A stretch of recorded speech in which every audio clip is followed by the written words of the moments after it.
मानुषेभ्यः ऊर्ध्वगादभेदं अन्नोऽस्तद्युपदे यज्ञस्पदे ओम शांति शांति शांति।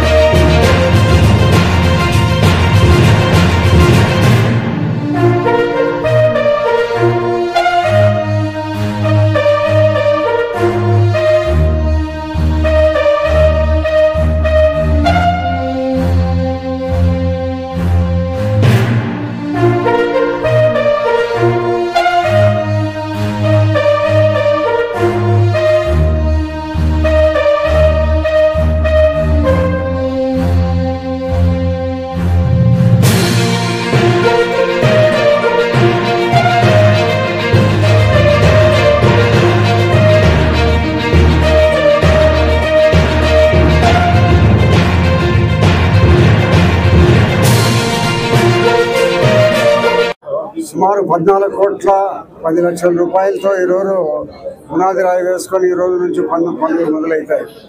కాబట్టి హాస్పిటల్ కొంత ఇంప్రూవ్మెంట్ చేయాలా, డెవలప్మెంట్ చేయాలనే దాంట్లో గౌరవ ముఖ్యమంత్రి గారితో మాట్లాడినప్పుడు హాస్పిటల్ నుంచి మన ఇంజనీరింగ్ డిపార్ట్మెంట్ నుంచి కలెక్టర్ దగ్గర నుంచి రిపోర్ట్ తెప్పించుకొని ఆసుపత్రి పరిస్థితి మరుగుదొడ్లు కానీ కొన్ని వెంటనే చేయాల్సిన పనులు ఉన్నాయనే ఒక ఉద్దేశంతో 14,10,20,00,000 రూపాయలు పనులు మంజూరు చేయడం జరిగింది.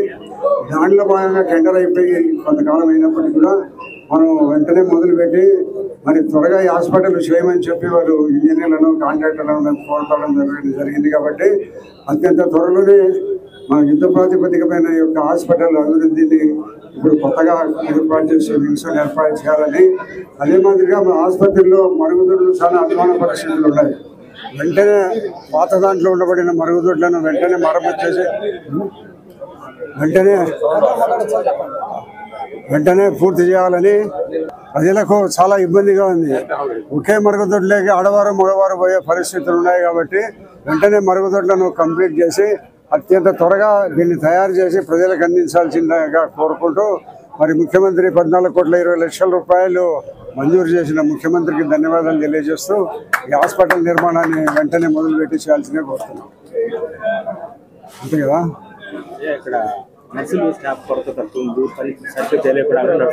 వీటిని గురించి ఆల్రెడీ ఒక కృష్ణబాబు గారితో సెక్రటరీగా ఉండేటప్పుడు మాట్లాడడం జరిగింది. ఇక్కడ నుంచి రిపోర్ట్ తెప్పించినారు. నేను మళ్ళీ పరిశీలి చేసి ఇక్కడ ఉండే కొరతలన్నీ తీర్చడానికి కోసం మేము ప్రయత్నం చేస్తున్నాం. అందులో భాగంగానే ఇక్కడ కొన్ని స్ట్రక్చర్లు లేకుండా ఉన్నాయి, వీల్ కుర్చీలు లేకుండా ఉన్నాయి, కొన్ని కుర్చీలు లేకుండా ఉన్నాయి, మన బెడ్షీట్లు లేకుండా ఉన్నాయి. వీటన్నిటికి సంబంధించి ఒక వారం 10 రోజుల్లో ఒక డోనర్లతో మాట్లాడినాం. డోనర్లతో పిలిపించి ఒక 10 తోపుడు కుర్చీలు, అది 10 స్ట్రక్చర్స్, ఈ ఒక 100 కుర్చీలు ఈ మాదిరిగా పొద్దుటూరు ప్రజలందరూ డొనేట్ చేయడం జరిగింది. అన్నీ ఒక వారం రోజుల్లో అవన్నీ తీసుకొని వచ్చి పొద్దుటూరు ప్రభుత్వ ఆసుపత్రిలో ఆ డోనర్స్ను కూడా పిలిపించి కూడా వారికి కూడా సన్మానం చేసి అవన్నీ కూడా ఆసుపత్రికి అందజేయడం జరుగుతుంది. వెంటనే త్వరలోనే ఇక్కడ ఉండబడిన స్టాఫ్ను నర్సెస్ తక్కువ ఉన్నారు, ఇప్పుడు ఫుల్ షేపులు అందరూ డాక్టర్లు అందరూ ఉన్నారు అనుకుంటాను. ఆ స్టాఫ్ నర్సులు కావాలని గతంలో ఇక్కడ పనిచేసిన కలెక్టర్గా పనిచేసిన కృష్ణబాబు గారు సెక్రటరీగా ఉన్నప్పుడు పోయి కలిసి మాట్లాడడం జరిగింది. రిపోర్ట్ కూడా తెప్పించుకున్నాడు. త్వరలోనే వాటిని ఖాళీలను కూడా భర్తీ చేస్తాం.